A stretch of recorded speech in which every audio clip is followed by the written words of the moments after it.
Hardly a year passed after the tragic June of 1940, when Lithuania found itself under the Soviet fist, and the sky of our country was again torn by the rumble of military planes and cannonades. This was how the war between Germany and the Soviet Union started on the 22nd of June 1940. Lithuanians again saw a glimmer of hope to re-establish their state. The Lithuanian Activist Front, which had been preparing for that for a long time, started an insurgency against the Soviets in Lithuania once again. They sought to establish Lithuanian authorities in the country's cities and villages before the arrival of Germans. On the 23rd of June, the insurgents announced on the radio that Lithuanian independence was being restored and a Lithuanian government, led by Juozas Ambrazevičius, was being formed.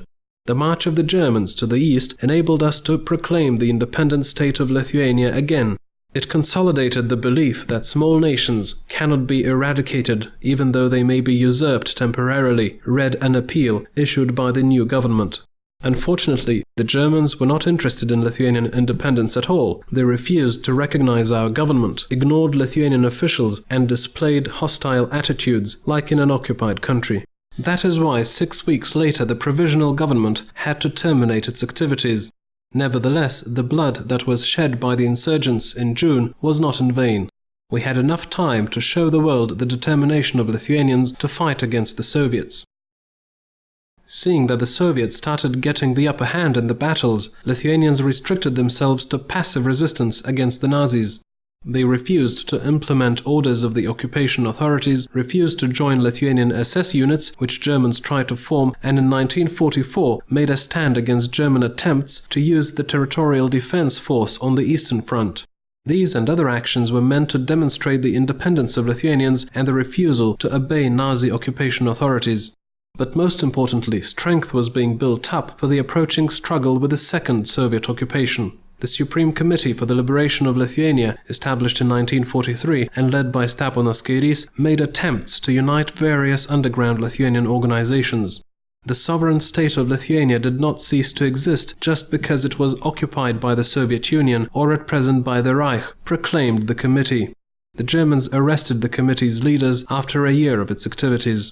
At the beginning of 1945, all the Lithuanian territory was reoccupied by the Soviet Red Army. It is true that units of the Lithuanian Freedom Army and the Lithuanian Freedom Fighters Union tried to make a stand against the Soviets, but their forces were too small for the world to notice that struggle. The hopes to re-establish the state were nurtured only in the forests of Lithuania, where guerrillas continued their struggle for nearly 10 years. Those hopes were enhanced by the military and political guerrilla organization, the Lithuanian Military Movement for Freedom, set up in 1949. This organization proclaimed that its goal was in all possible ways to assist the nation, which has to endure the suffering of dire occupation, and organize, prepare and preserve its strength for the final liberation campaign. The guerrillas expected prompt war between the West and the Soviet Union, whereby they were going to start a full-scale anti-Soviet insurgence. Guerrilla warfare dwindled away in around 1953, when the majority of freedom fighters were killed and those who survived turned to unarmed resistance. To safeguard themselves against Soviet occupation, tens of thousands of Lithuanians escaped to the West, where the activities of the Supreme Committee for the Liberation of Lithuania were resumed. Having started its activities in 1955 in the United States, the committee became a de facto Lithuanian government in exile. It maintained relations with Lithuanian guerrillas. In the same year, the World Lithuanian Community, which became the most influential organization uniting Lithuanians throughout the world, was established. The Santaros Šviesa organization, established in the USA in 1967, was also important. All those organizations of Lithuanian émigrés constantly raised the issue of the country's occupation on the international level. The resistance of the Lithuanian nation to the Soviet regime continued to manifest itself by mass unrest, even after the armed struggle had been lost. Already in 1955, the first anti-Soviet demonstration took place on All Souls' Day in Kaunas. The same happened 2 years later, when the Soviets detained more than 100 demonstrators. The most massive anti-Soviet demonstrations, however, occurred in May 1972, after Romas Kalanta immolated himself. These lasted for 2 days and about 400 people were arrested. Apart from those spontaneous acts of resistance, there was an organized anti-Soviet underground movement in Lithuania. Prior to 1958, the Soviets uncovered more than 60 resistance organizations. The resistance movement was somewhat subdued by the efficient Soviet KGB work in the 60s and 70s. Nevertheless, in the late 70s, the new wave of resistance movements arose. In 1978, the Lithuanian Freedom League, led by Antanas Terleckas, was established. At that time, it was almost the only serious operating underground organization. Even though the majority of the League members were arrested, this organization survived down to the beginning of the national rebirth period. Left-oriented dissidents, which were called Euro-communists, rallied around the illegally published Perspectives magazine and the illegal Lithuanian Communist Union. Making use of the Soviet legal system, members of this movement sought secession from the Soviet Union. The leaders of the movement, Gintautas Ješmantas and Vytautas Skruodis, were arrested in 1980, and Algirdas Statkevičius was forcibly placed in a psychiatric hospital.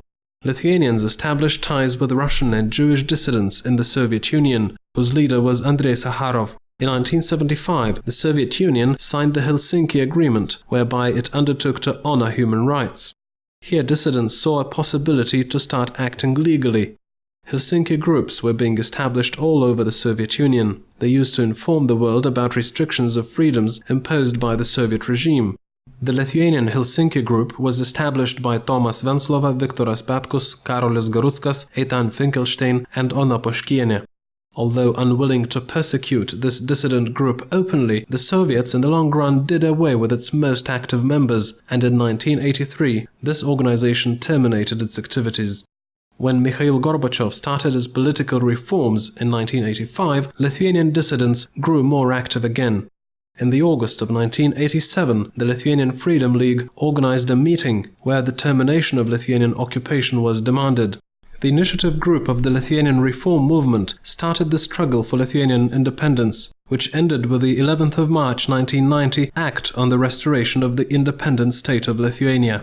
The second Soviet occupation of Lithuania, which had lasted for 45 years, was over.